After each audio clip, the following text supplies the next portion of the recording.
Welcome to the A Minute to Midnight show, folks. This is Tony coming to you from New Zealand, and I have James Musker in the UK on the line, and I always look forward to our discussions, James. I find them incredibly interesting, so it's great to have you back on the A Minute to Midnight show. Thanks for having me back, Tony. Great to be back. I know it's felt like quite a while. It hasn't been that long, but it's been it's felt almost overdue, so it's really excellent to have you back again.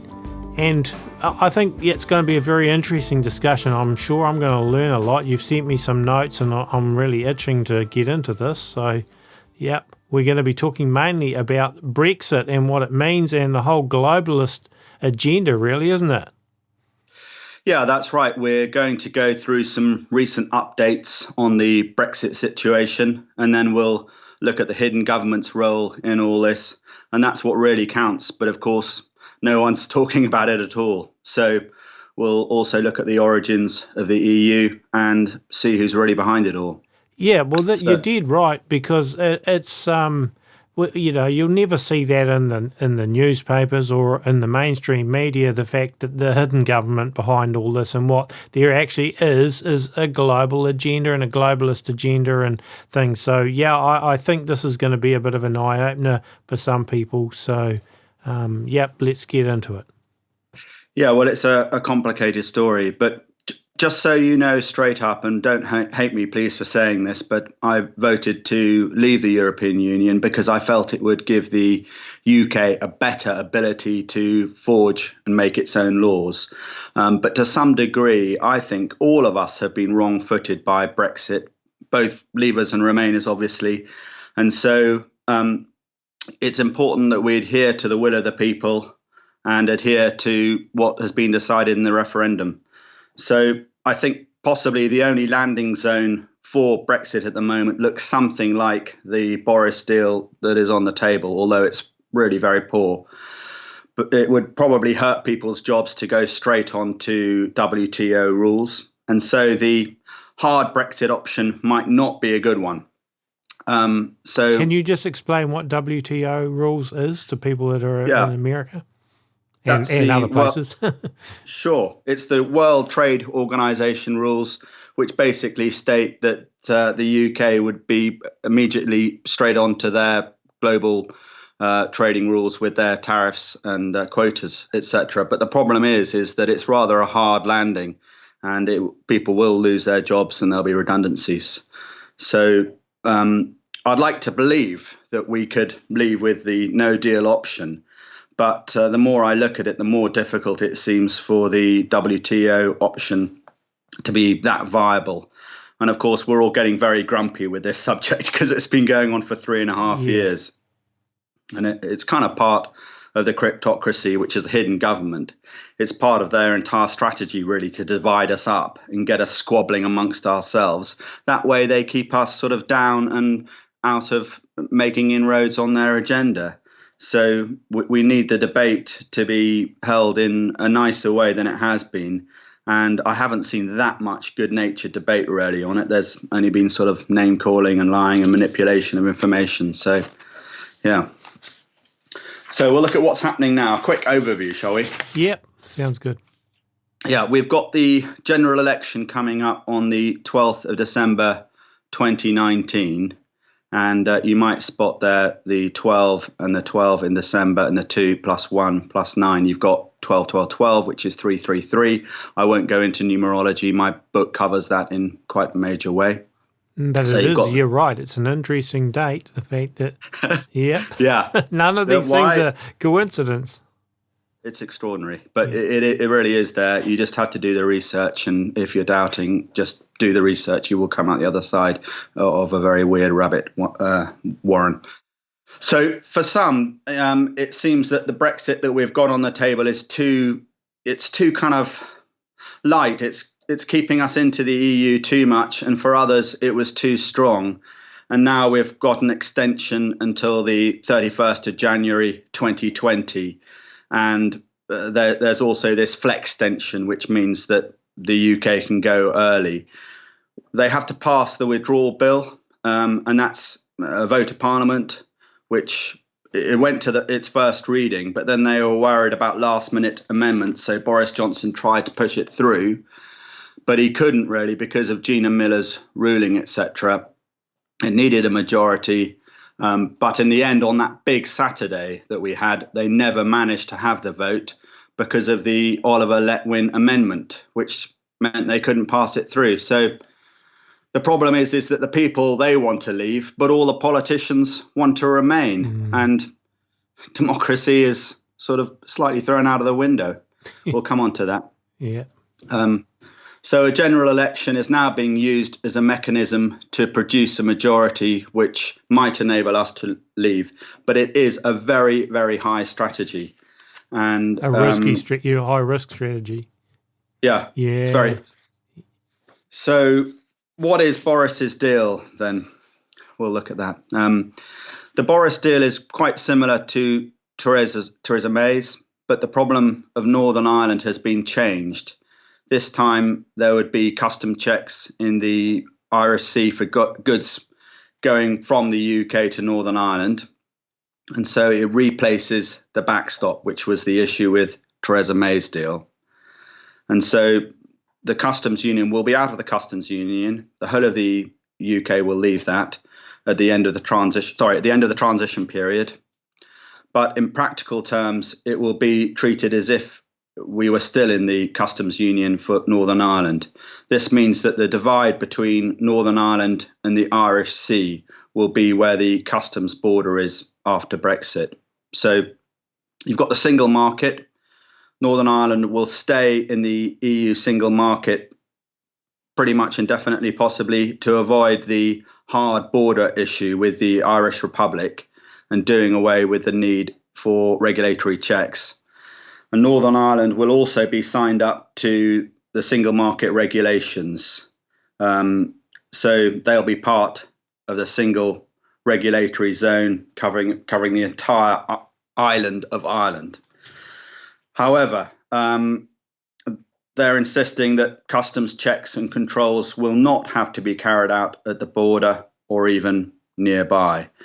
So in this respect, there would be the Stormont Lock, which would enable the Northern Ireland devolved government to vote every 4 years to set the customs arrangements they want. The DUP have rejected this since, in their view, it puts an unacceptable divide between Northern Ireland and the rest of the UK. But, you know, in the long term, the problem is that it may create the United Kingdom sort of the start of it splitting up, which has been a real fear from outset, that we'd have Scotland going their separate way. They don't like Westminster, etc. And now we have Northern Ireland, who could be made by the EU to divide off and go it alone. So just out of interest, what is the general feeling about Brexit then from those other countries in the UK? Do they want to leave or do they want to stay, like Wales, Scotland, Southern Ireland, Northern Ireland? What you know, I'm not really sure. Well, Scotland voted very strongly to remain, and Nicola Sturgeon and others have stated that they want to be an independent nation within the EU. Obviously, it doesn't exist. And Northern Ireland, they voted to leave, but basically the DUP, Northern Ireland, the history of it is that they can't revoke, they can't create a hard border because it contravenes the Good Friday Agreement. So Wales, they're more in the leave camp. So you've got Scotland, they desperately want to leave. You've got Northern Ireland, which are being pushed out slightly by the EU. So, yeah. It's interesting. It's very, very complicated, I have to tell. I'd say. Yeah. So the hard Brexiteers, they don't really like the deal that's on the table because during the withdrawal agreements, extendable transition period, which I think we have to have that because otherwise businesses aren't going to know what on earth's going on. But for those true Brexiteers, this transition period would last probably for 3 years, and almost certainly probably longer, and we'd be trapped in the EU customs union, subject to all their existing laws and any punitive ones that they might pass, and we'd still be under the jurisdiction of the European Court of Justice as well. And there's also a sneaky little crafty lock-in, lock-in's not the right word, it's sort of a clause there that is there that any future trade deals outside of the EU, they must be according to a level playing field. So it means even sticking to the EU rules there. So the no deal version, I think, is possibly too severe, since it locks us. It's not the transition period, and the WTO rules take too long to set up. But we could try, and being outside of the customs union could also cause us to foul up on services. For example, this is a big issue. The UK exports services more than anything else, really: financial, business, legal, accountancy, etc. And those exports to the UK are worth about £90 billion last year. So once we're out of the EU, these services will become harsher and more expensive to transact. And so therefore, we probably do need an orderly exit. In the current Boris Johnson deal that is kind of going through, that orderly exit is there. But in the Nigel Farage version of the Brexit, it isn't really there, because they don't like the deal. Theresa May did also have the single market, the Canada sort of deal, which was proposed by Donald Tusk, but she foolishly rejected it. So that was a bit of a mistake, I think. But during the transition period, EU rules would apply. But I think that we should probably just keep negotiating and see what we can come up with. It's not acceptable, really, the current deal that they've got. There's not acceptable, the no deal. But eventually, I believe the UK will find a way ahead with all of this. And I'll come on to why I think the kleptocracy's hidden hand behind it all is kind of pushing us out. And hopefully we'll look back in 10 years' time and think, thank God we didn't stay. We'll be thinking possibly exactly the same way we've done when we didn't join the euro. Joining the euro has been a bit of a disaster for most of Europe. It's inflicted massive suffering. The exports and imports, the whole thing. You can't set your own interest rate policy, and it helps Germany, but the rest, in particular the southern European countries, it severely hinders them. And I would argue, and I put in the book, that this has been done on purpose to make those countries weak so that they will sign up to the EU project. And of course, keeping the economy weak makes it easier for the EU to steal sovereignty. So eventually, I believe we will find that we've made the right choice, and we will see Europe flounder, because their version of socialist technocracy will never work in the medium or the long term. It's just one step too far removed from the world market. So, just going back to Nigel Farage's deal then. His version of Brexit is more a clean break, the no deal option, whereby divergence on standards and rights would come into effect straight away. So there wouldn't be any transition period. And he believes that we've kind of been taken hostage by the EU, and that it is possible that we'll never leave, because the EU can't be trusted, and they'll just keep on pushing the can further and further down the road.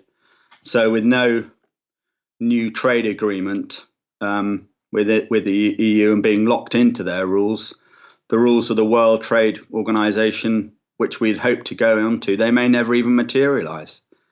So I think possibly we do need a transition period. Boris Johnson is about the only one that we can get onto, and that if there isn't going to be a free trade agreement, we would remain aligned with EU rules because they've stated that it has to be a level playing field. So at the end of the day, though, it all depends on what the cryptocracy want, the hidden government. They have almost complete power over what's going on. It's the hidden government that really, it's their view that really counts. And they have their multi-agenda that they always eventually fulfill. And they work to a multi-generational scheme, father to son, handing down wealth through the generations. But of course, no one kind of believes it. So it's a very clever strategy. Yeah, right. We're just called tinfoil hat wearers. Yeah, it's just a source of ridicule, really, because we're so conditioned to believe that there isn't a secret elite. But once you know they're there, you just see them all over the place. I mean, George Soros, for example, with him funding the Remain camp and trying to keep us in there and slightly punish us and all of this. Yeah. And then, of course, you've got all the Remainers who have thwarted the Leavers, the 52% versus 48. So just a quick recap on the history of Brexit then, Tony. Yeah. The referendum was held on the Thursday, the 23rd of June, 2016. There's a bit of a 9/11 code on that for numerology, if you're interested. David Cameron, he called it because he wanted to keep basically the UKIP party, the UK Independence Party, at bay. And even though that there were polls that had been conducted in the years ahead that showed that with an in-out referendum vote, that it would be a very, very close call indeed. Those polls were done in 2009, but still on the ballot box, they had the paper, ballot box paper, they had the question, should the United Kingdom remain a member of the European Union or should it leave the European Union? So the boxes were remain a member of the EU, leave the EU. Obviously, as you know, Leave won by 52 to 48%. The referendum turnout was extremely high at 72%. More than 30 million people voted. And obviously 17.4 million people voted to leave. This was the largest number of people who have ever voted in British political history. The previous time was John Major's election in 1992. He had 14.1 million people. Wow. But oddly, John Major didn't seem to object to the tyranny of that minority on that occasion. So, and of course, after this, the 500 members of Parliament, they all promised to adhere to the result. But we still haven't left the EU. So it's all really a bit of a fiasco. We've been doing this for 3.5 years. Yeah, I've even heard people calling saying we need to have a referendum again. I mean, it's just crazy. That's right. That's right. But, when you've got all the establishment stating that they would not ask for a second referendum, and you've got Theresa May saying Brexit means Brexit, it's not very democratic to do that. And of course, being a Brexiteer, I would say that. But I think you have to be true to yourself. And, if everyone agrees upon a course of action and it's put into law, this is what we're going to do. I don't think it's good for the Liberal Democrats, or some people have called them the illiberal bureaucrats. You heard that one? Yeah, to do that. I mean, you might be a Liberal Democrat supporter, but it's not good to turn back the clock and say, well, we'll just forget about that referendum deal, because that's not democratic. Once you throw away democracy, there are all sorts of other tyrannies at the door and problems. So has the Fabian Society actually come out and said anything as a society? Do you know?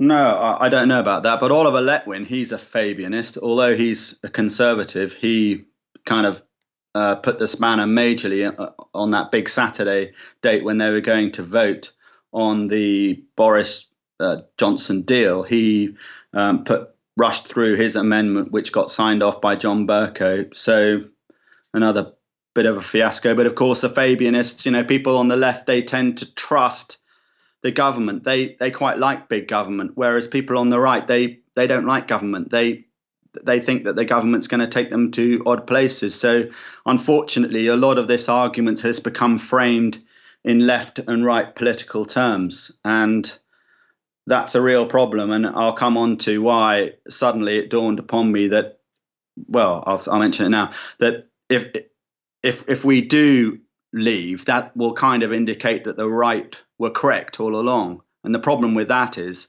that they want to keep us on the kind of left agenda. Although it is technocracy we're going into, they, most people on the left think that they're going to go into their socialist utopian sort of society.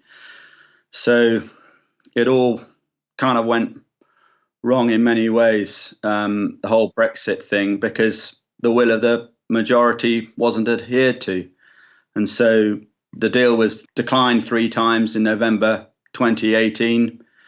And today we've got a very poor deal on the table, and the politicians have shown themselves to be basically waiting, as far as I know, waiting for orders from the hidden government on what to do. Yeah, they're waiting around. What should we do with this? Oh, come and help us out. And they're not doing it. So there is an element of that this is a psyop, possibly to divide us up.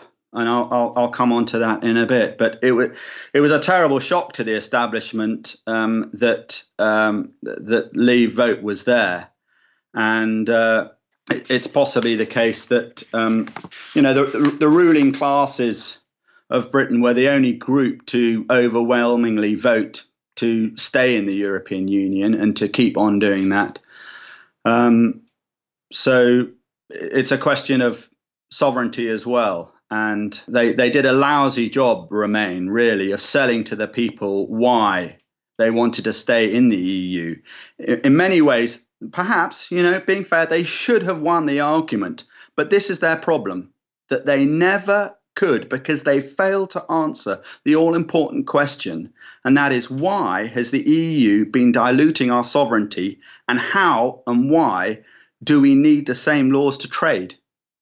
Because that's why we need these laws, is that we need divergence, non-divergence on goods and services need to be the same. It's a level playing field, movement of people, all of those 3 pillars that they have.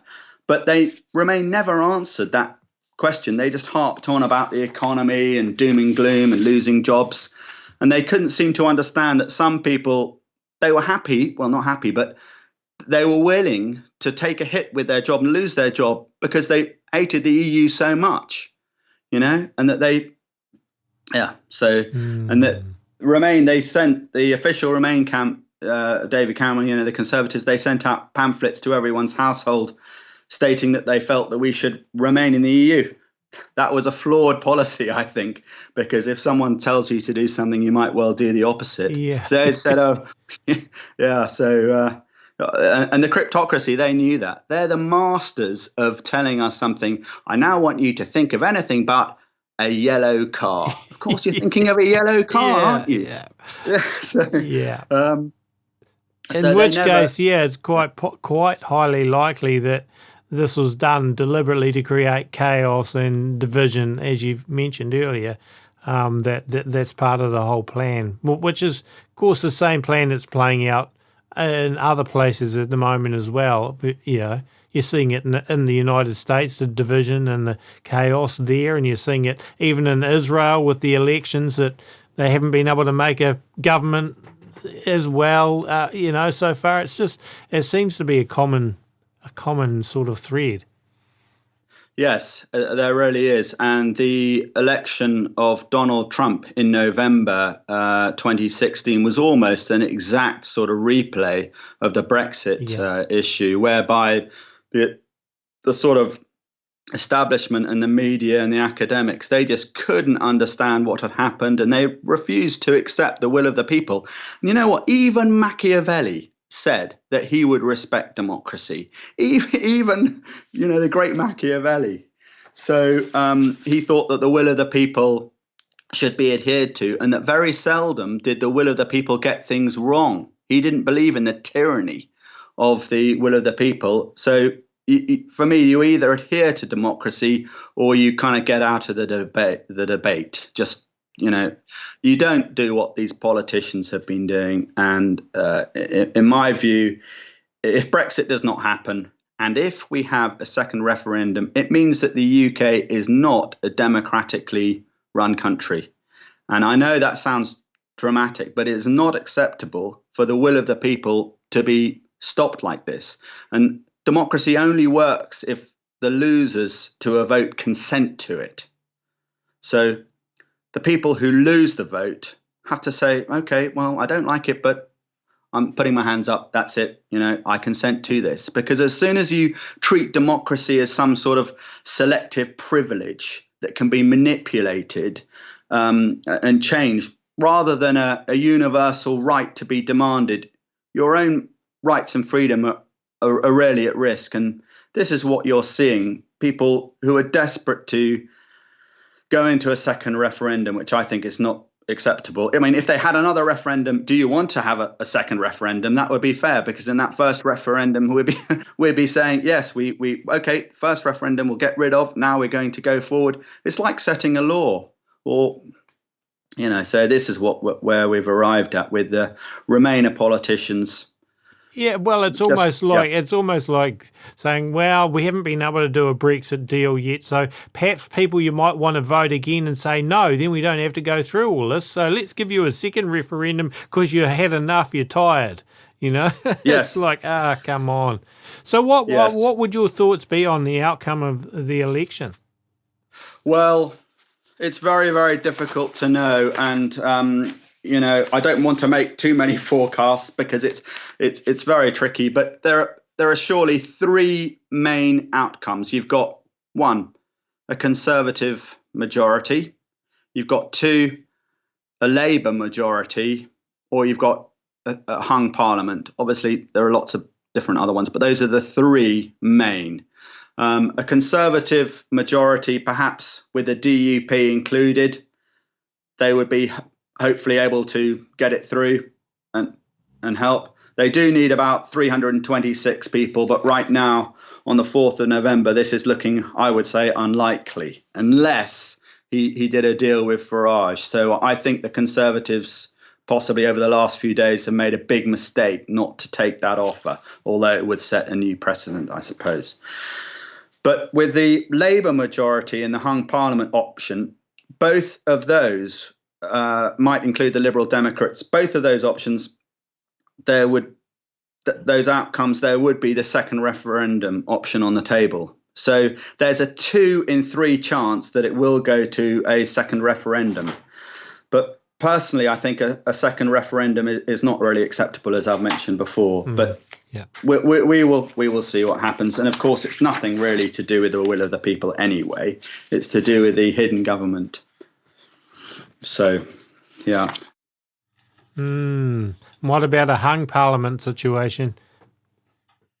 Well, yeah, the Labour would get together with the Liberal Democrats maybe, and they would then, they've stated, Labour, that they want a second referendum, and the Liberal Democrats have also stated outright that they want a second referendum. So it would be leave with a deal here or remain.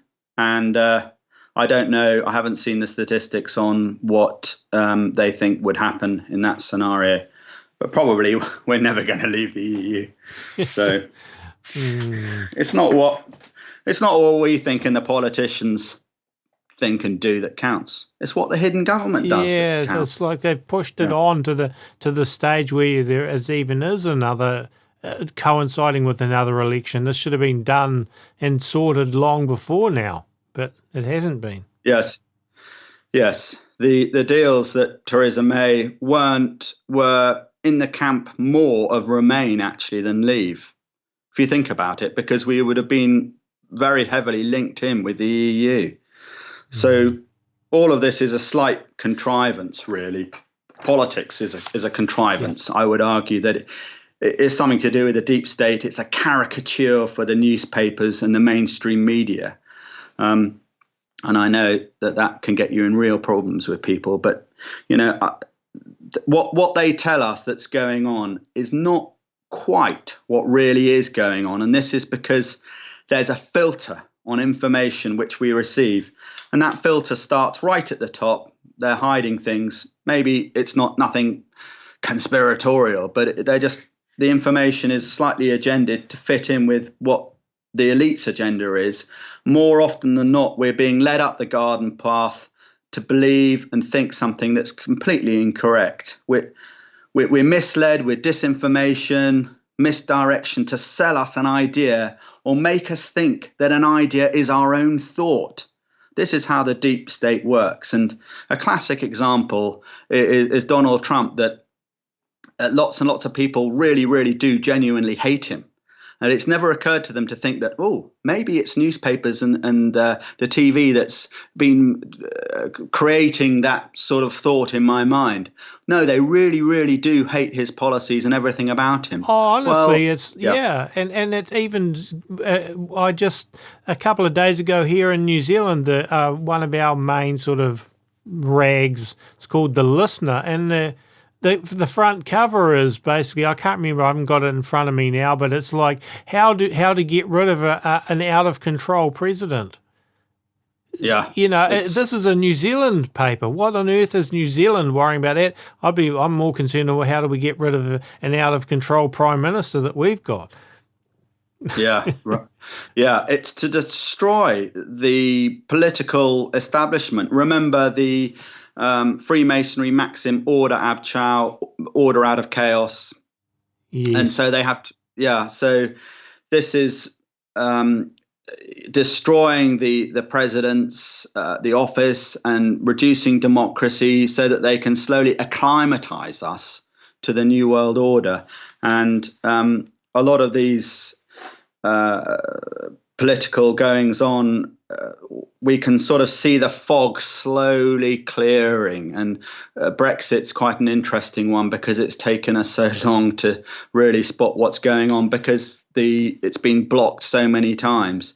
It's a little bit not like 9/11 for me personally anyway, where I slowly came to the conclusion that something really quite horrific had actually happened and our governments were involved from the top to the bottom. And, so Brexit, I'm slowly coming to the conclusion that it is another illusion. We possibly will not be leaving the EU with anything that really looks like Brexit at all. Will be half in, half out, and we'll never be able to break free from the technocratic, non-democratic system that is the EU. And so we've got big capital in the background, and that's possibly a reason why we are leaving, which we'll come onto in a moment. And I don't want to be too fatalistic and say that the hidden government control 100%, because they don't. Sometimes laws are brought in that get through from the grassroots level, and they affect government and bring in proper laws. But those aren't major issues. And so the whole democratic law creating procedure is a carefully constructed scam, really, to keep power in their hands, the hidden government's hands, with the politicians running around like puppets doing what they want. Yep, and that's definitely all over the place. I can see it here big time in New Zealand. It's really just so obvious with the government that we shouldn't even have because they weren't even the majority government, a bunch of coalition minor parties and things cobbled together a coalition to beat the party that had the most votes and form a government which is basically just puppet government for the United Nations and for socialism, big time. It's just, it's so plain to see. Anyway. Really? Yes. I was thinking the same thing. It's plain to see. This is part of what they want us to sort of believe, that as the sort of onion rings of rottenness are peeled away, we can see more and more rottenness down below, and that's part of it. If Brexit had gone through, everyone would be going, "Oh, but democracy does work. It's a good thing. Everything's going forward." But the that's part of their system. So that is very, very interesting point of view, that to say that, and that they're doing this to really to destroy democracy, so people get sick of it and go, this doesn't work, because it's happening in so many places. And even well, America's not a democracy; it's a republic, but you've still got the same thing happening there as well, with the whole hate Trump on one side and love Trump to death on the other side. Yeah, the polarization is just so immense. So then you get people trying to, impeach Donald Trump so they can overthrow that, and then the ones on the other side are saying, well, you're just destroying any sort of democratic vote if you do that. And it's just happening in so many places. So it's probably not an accident. Yes. It isn't an accident. They're all in this together, right at the very top, the 0.01%, the richest families, and the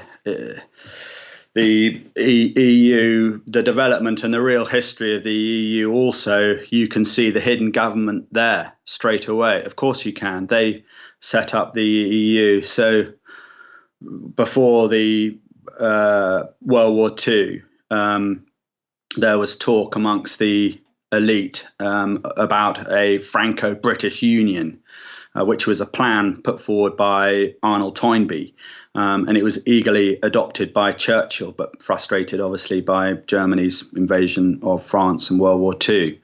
But after World War II, Germany was basically run by the Americans under the Marshall Plan via the OEEC. And so the EU was not really a creation of Germany or France. It was really a creation of the British and the American, the Anglo-American establishment, as Carroll Quigley calls it. So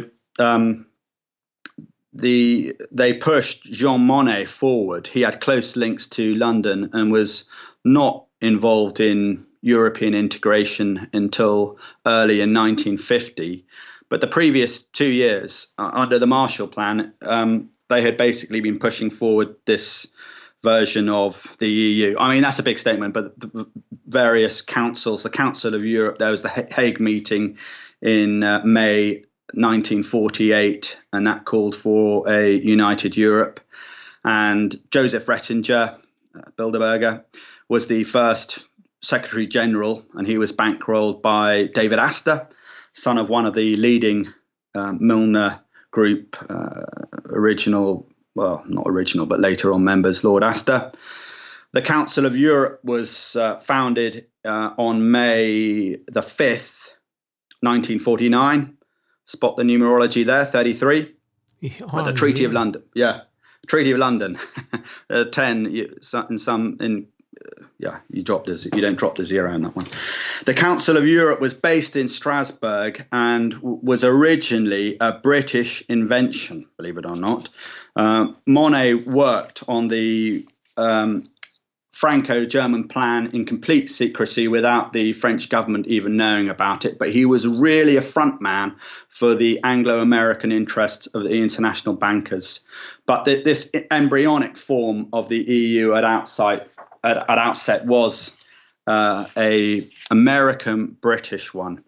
And so the financial interests really behind the EU are the Milner Group of the secret elite, who are the same people within the Chatham House, the Royal Institute of International Affairs, the CFR, the big international bankers and corporates, the Brown, Shipley and Co. of London, the Rothschilds Group, Lazard interests, and in the US, you've got the Rockefellers and the JP Morgan groups who dominated and still do the CFR, the CIA, and the US State Department. So in those days also, there were the wise men added in, such as Averell Harriman and John McCloy. So is it possible then that the ultimate goal is a uniting between the UK and the US? Correct. Absolutely correct. And we can see that in some of the writings of Carroll Quigley, that Carroll Quigley, just a very quick introduction. He had access to the papers of the Council of Foreign Relations and the Royal Institute of International Affairs. He was given access for 2 years to look at them, and he wrote two extremely important books, Tragedy and Hope and The Anglo-American Establishment, which cover off the history of the Cecil Rhodes Group, which coalesced basically the Eastern establishment, so the big robber barons of the 1880s to the 1930s. They all got together and basically went forward with this idea of taking over political establishments for themselves and for the British Empire was the original idea of Cecil Rhodes. He died in 1900 and 1901, and the whole thing was taken forward by Lord Milner, Alfred Milner. And so he wrote in his book on page 1282 about the EU. Such a solution of the EU basically requires that Britain accept the fact that it is, since the invention of the airplane and the rocket, a European and not a world or even an Atlantic power. This the leaders of Britain and the American branch of the British establishment have been unwilling to accept.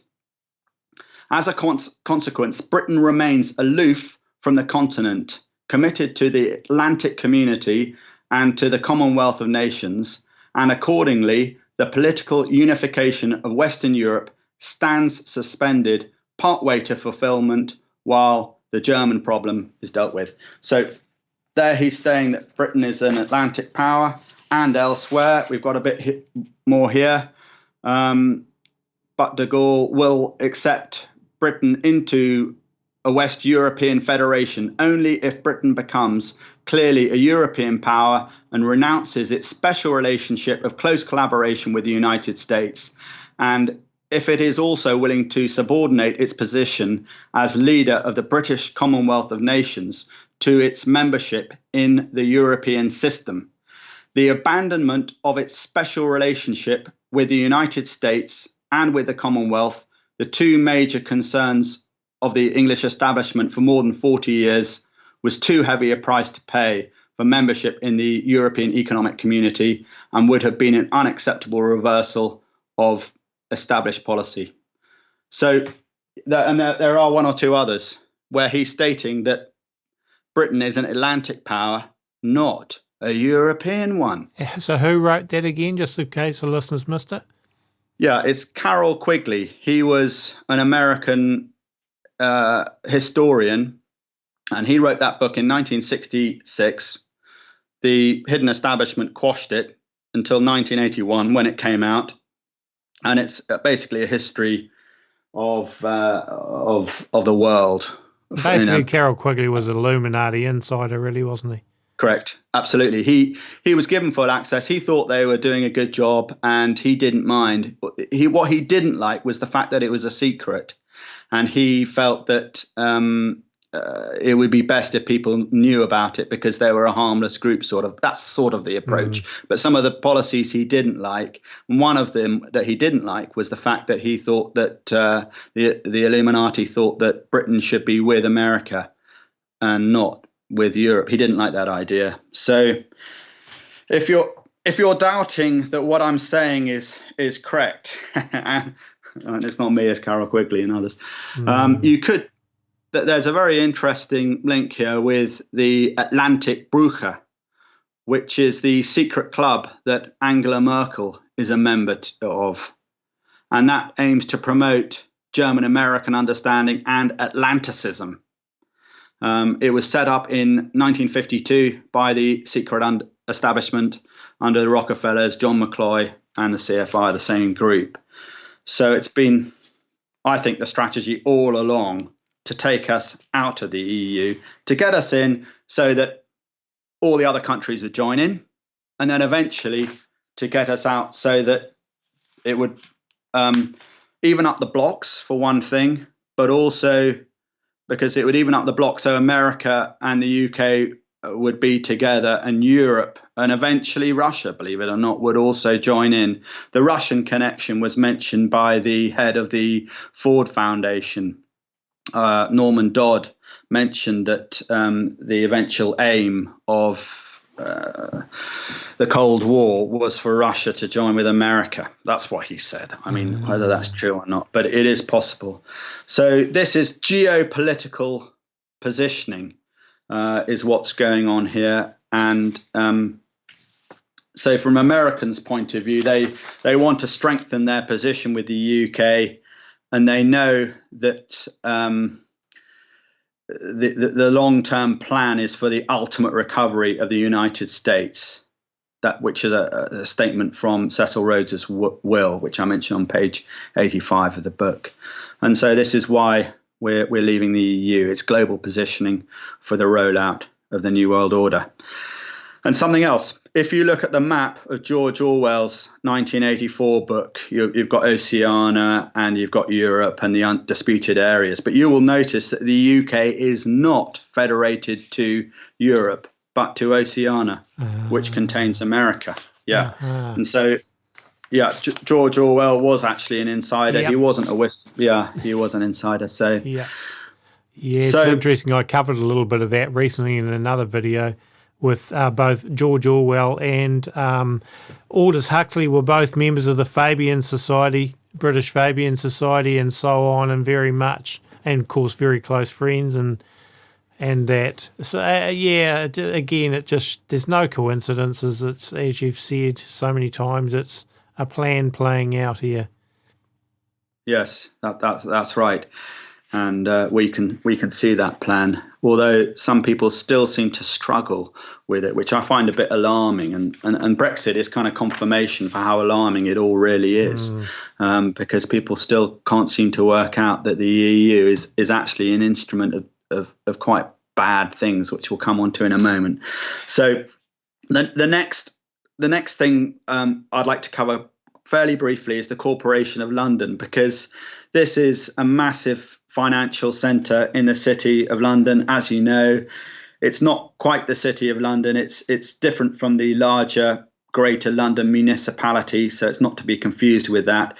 The City of London has carved out for itself a political domain that lies to a degree outside the laws and democratic institutions of the rest of Britain.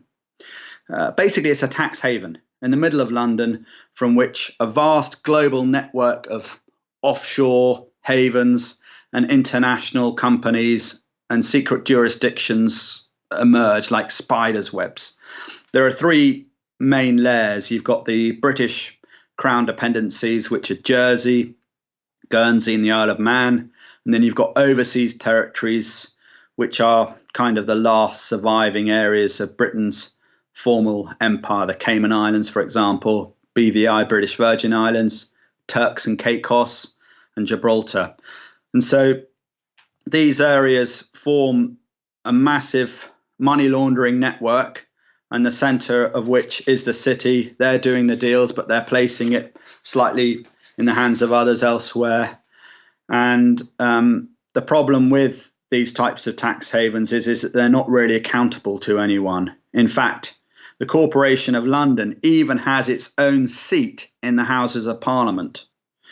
You've got the Remembrancer, who sits opposite the Speaker, and it's his job to make sure that parliaments do not remove any concessions which Parliament has given them over the years. So these concessions might be to do with hedge fund rules or taxation. As soon as these start to happen, the Remembrancer is there.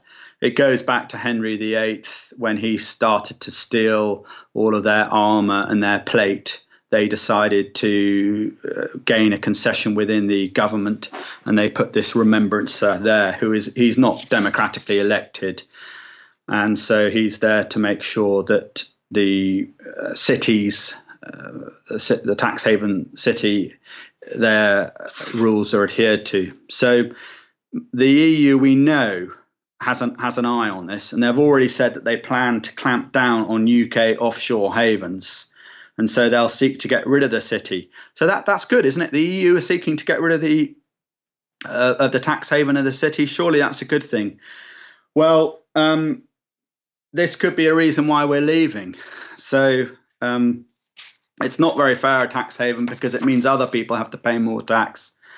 And why would the secret elite want this smashed up? So that they don't want it smashed up, and that's why one reason why we're leaving. Those deep trusts that they have, although some of them are flea trusts, they can quickly move and change directors in offshore locations without any problem. But obviously there's something there, I believe, that they don't want the EU to know about. They don't want us to know about. So maybe when we are out of the EU, this is the next thing that we need to regulate. And this goes back to the fact that probably we do need a written constitution, because we can't have referendums being voted on and agreed on and then suddenly, oh no, we don't want that. So so the elite, they want to remove themselves from EU regulations whilst at the same time maintain economic ties to the EU. So it's exactly the type of Brexit they wanted is what we will get. How crazy of us and stupid of us to have even considered that we would get some kind of amazing people's vote clean break. No, it's all, Farage, he's an idealist, isn't he? In the cryptocracy, they love idealists. They open up doors for them, swing them this way, swing them that way. But, when they thwart them here, thwart them there, release that bit of information here, it's managed. And we can see that with George Soros, he's funding Remain and everything else. All the Remain politicians have been blocking it. And so it's about dividing us up. And the cryptocracy don't want us to be in agreement with anything, really. So the more they can divide us up, annoy us, agitate us, spin us, the greater the power they basically receive over us. And we can't even begin to make any inroads in sorting out the problems. So that's reason 3, is to divide us up. So I don't think we should be that angry about the way that the whole EU thing has gone. I think we just need to be more pleasant to each other, certainly. It's more a question of acknowledging that we've all been manipulated. So those who voted to remain, to stay in the EU, they've got really annoyed because they don't want leave to happen. And those people who voted leave, they've got really annoyed because it hasn't happened. Yeah. So it's kind of classic Hegelian dialectic, isn't it? Exactly, Tone. Exactly, the Hegelian dialect. Yeah. So it's to destroy democracy and take us into their technocratic system, which was spoken above by Zbigniew Brzezinski. So I'm going to read a quick quote, shall I, from Zbigniew Brzezinski? Yeah, go for it. Yeah, he said, the technotronic era involves the gradual appearance of a more controlled society. Such a society would be denominated by an elite, unrestrained by traditional values. Soon it will be possible to assert almost continuous surveillance over every citizen and maintain up-to-date complete files containing even the most personal information about the citizen. These files will be subject to instantaneous retrieval review by the authorities. Wow. And that was written... Yeah. When was that written? 1969. And doesn't that just show you, see, this whole thing now, they've got the technology to do it, which they did not have then. So they've strung this whole thing along all the time, till now they've got the technology to do that very thing that he was saying they wanted to do. Exactly. Unrestrained by traditional values. Well, one traditional value is democracy, isn't it? Yeah. Let's knock that one down. Oh, we've got a good strategy here. Let's go with that. That's the way that these people are thinking. They're not evil on purpose 100%. They believe that this is the right route for humanity. They don't care if they trample over democracy and Plato and Christianity and what's going on from years before. They will just continue because they really do fundamentally believe that that's their right. This is the way things are doing. We're going to bulldoze the whole of society into this area. And look at China. I mean, it's just a surveillance state now, isn't it? Totally. I mean, 660 million cameras, I think it is, that they want to have in China by next year. Yes. 660 million cameras. I mean, can you even imagine that number? And they want to be able to identify every person within 3 seconds. Yes. One camera for every 2 people. Yeah. Unbelievable, isn't it? Yeah. It's terrifying the way that things are going there with this social credit score system that they're rolling out. And there's a very good article actually on Wikipedia. Don't believe everything there, obviously, but social credit system it's called. And you can see there that they've already denied 17.5 million flights to prospective travelers who were on their blacklist. 70. I thought it was just a few, and it has only been, it's really happening fast, and we can see a lot of censorship there. And so this is the direction that they want everything to go in. Is the EU going to go there first? Of course they are.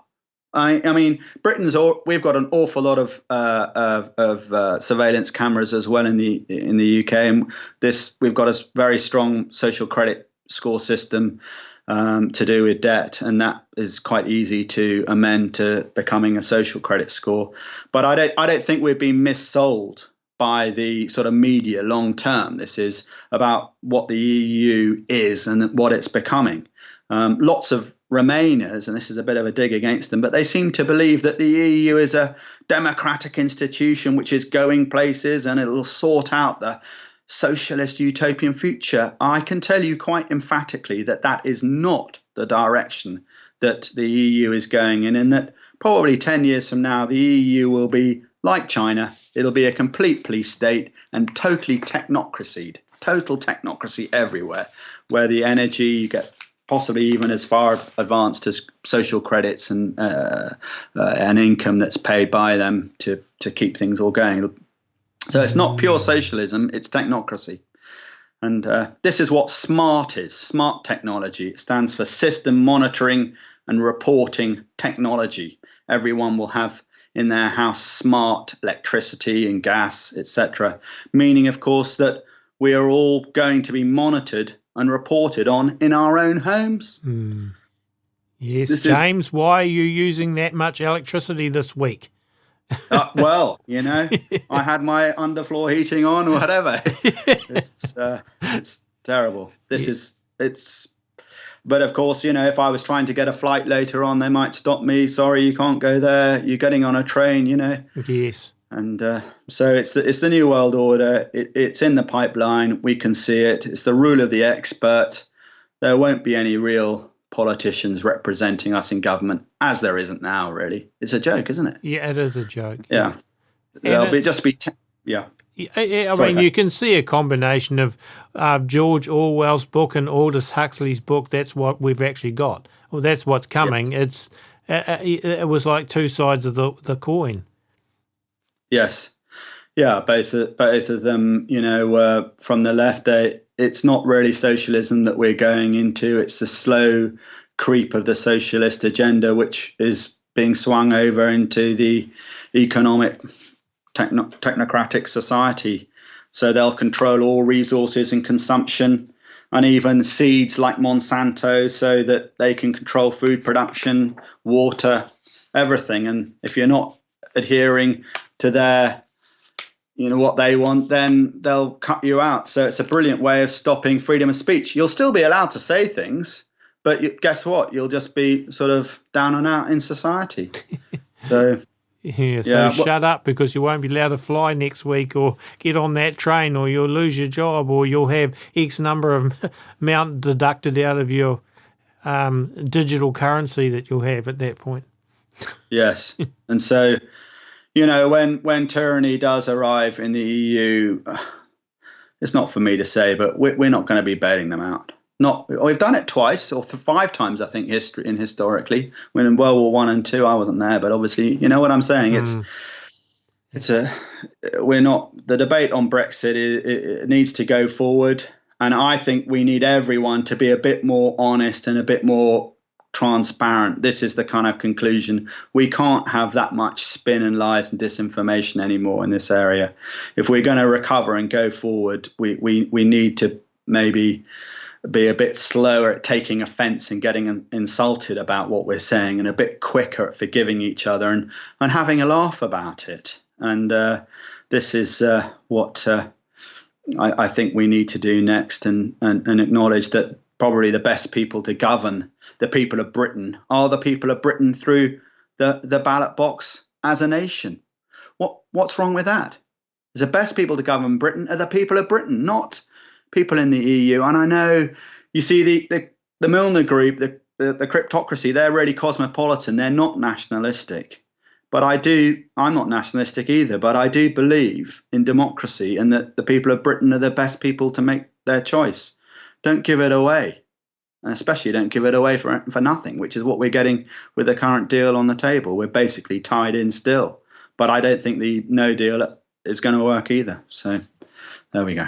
Well, in the end, I guess it comes down to what's happening more and more is the fact that rather than governments serving the people, we have people serving the governments.